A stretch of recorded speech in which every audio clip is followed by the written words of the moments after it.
Kasus penamparan siswa oleh Kepala SMA Negeri 1 Cimarga, Lebak, Banten menggemparkan dunia pendidikan. Seorang siswa tertangkap merokok di lingkungan sekolah saat teman-temannya sedang gotong royong membersihkan sekolah.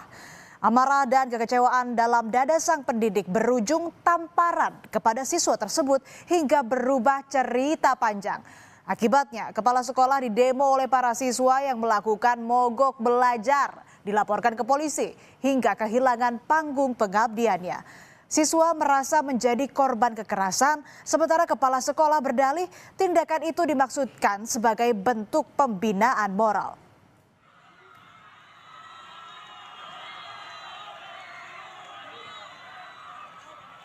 Sebanyak 630 siswa dari 19 kelas SMA Negeri 1 Cimarga melakukan aksi mogok belajar. Ratusan siswa ini berkumpul bersama di halaman sekolah. Aksi ini merupakan bentuk protes terhadap tindakan kepala sekolah yang menampar siswa yang terpergok merokok di lingkungan sekolah.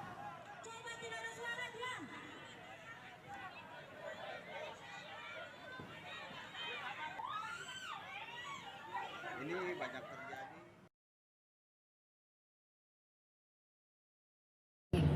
Halo semuanya, kembali lagi bersama saya Felis Najo. Kali ini kita akan membahas isu yang lagi ramai diperbincangkan saat ini, yaitu konflik kepala sekolah negeri dan siswa yang merokok.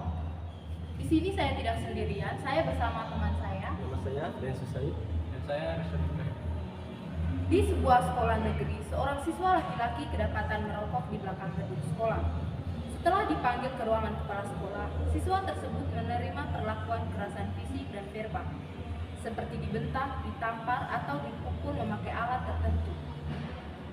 Nilai-nilai Pancasila mana yang dilanggar dan bagaimana tanggapan kamu sebagai mahasiswa terhadap kasus ini?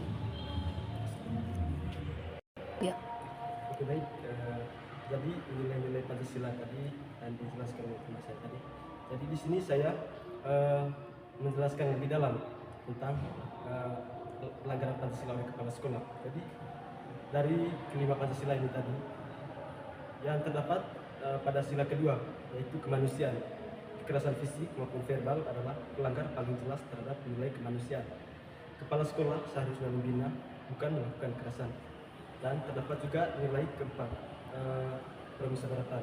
Jadi kepala sekolah tidak melakukan jalan musyawarah, konseling atau pembinaan, tetapi langsung mengandalkan kekerasan. Setidaknya keputusan itu harus melibatkan guru BK atau wali kelas. Dan sila kelima, keadilan. Menghukum secara berlebihan atau kekerasan tidak proporsional dan tidak adil dibandingkan pelanggar siswa. Dan tidak menerapkan sanksi sesuai prosedur pendidikan. Dan pelanggar oleh siswa itu terdapat sila kedua, sila kemanusiaan. Merokok di area sekolah merupakan perilaku yang tidak beradab dan membahayakan kesehatan. Dan sila kelima, melanggar aturan sekolah, mengganggu kenyamanan dan ketertiban lingkungan belajar yang adil bagi semua. Jadi analisis konflik ini terjadi karena siswa melakukan pelanggaran disiplin dan kepala sekolah tidak mengontrol emosinya dan tidak ada pendekatan pedagogis, konseling atau terjadinya penyalahgunaan kekuasaan oleh kepala sekolah. Yang terakhir itu sistem pengawasan sekolah yang lemah. Jadi konflik ini semakin besar karena hukuman yang diberikan sudah keluar dari ranah pendidikan masuk di ranah kekerasan. Jadi tanggapan saya sebagai mahasiswa saat ini, karena saya juga calon pendidik. Jadi saya memandang kasus kisru antara kepala sekolah dan siswa ini kedapatan merokok. Jadi sebagai pelanggar nilai-nilai moral, etika dan Pancasila yang terjadi dalam lingkungan pendidikan yang seharusnya menjadi tempat pembinaan karakter. Yang pertama itu, setiapnya siswa gagal menerapkan kedisiplinan dan tanggung jawab terhadap aturan sekolah. Yang kedua, kepala sekolah seharusnya memiliki pendekatan yang harmonis dan edukatif, bukan sekedar menghukum. Jadi lingkungan sekolah juga berperan penting membentuk perilaku siswa, sehingga konflik semacam ini harus diatasi dengan pendekatan pembinaan, bukan kekerasan.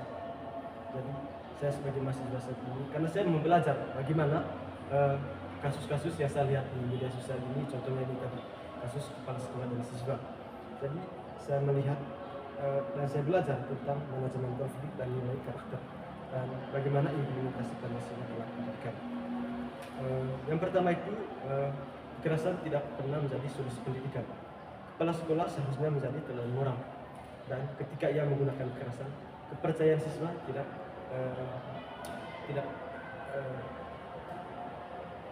tidak akan menginginkan di sekolah karena pemikiran mereka itu hilang. Yang kedua itu pembinaan karakter harus humanis. Sanksi yang mestinya itu berupa musyawarah, konseling, panggilan orang tua, kepala sekolah, atau kontrak belajar, bukan pada kekerasan. Yang ketiga itu siswa memang salah, tetapi siswa juga punya hak. Saya juga sebagai mahasiswa tanggapan dengan kasus ini karena kami juga sebagai mahasiswa berhak. Contohnya kami punya di kampus ini, kami juga berhak untuk menanggung jawab apa yang kami lakukan kepada dosen. Begitu juga siswa. Siswa juga punya hak terhadap sekolah. Memang guru juga punya hak, siswa juga punya hak. Karena kelima sila Pancasila ini semuanya punya hak, atas siswa dan guru semua punya hak. Karena negara kita ini negara hukum. Yang keempat itu pentingnya pendidikan berbasis nilai Pancasila. Jadi kasus ini menunjukkan bahwa internalisasi nilai Pancasila dalam sekolah itu masih lemah. Kenapa saya sebut masih lemah? Karena kepala sekolah siswa itu perlu pembinaan karakter, bukan hanya aturan tertulis. Jadi saya juga sebagai mahasiswa saat ini, karena saya juga berpikir bahwa saya selesai perkuliahan ini, saya juga menjadi seorang pendidik. Dan bagaimana cara saya supaya siswa tidak melakukan tindakan yang tidak sesuai dengan aturan sekolah. Jadi ketika saya menjadi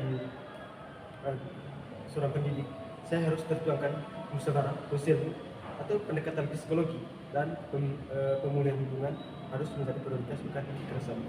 Contohnya tadi itu yang dijelaskan oleh teman saya tadi, kisru kepala sekolah dengan siswa merokok tadi. Jadi dia menjelaskan di sebuah SMA itu tadi kedapatan siswa merokok di belakang gedung. Tapi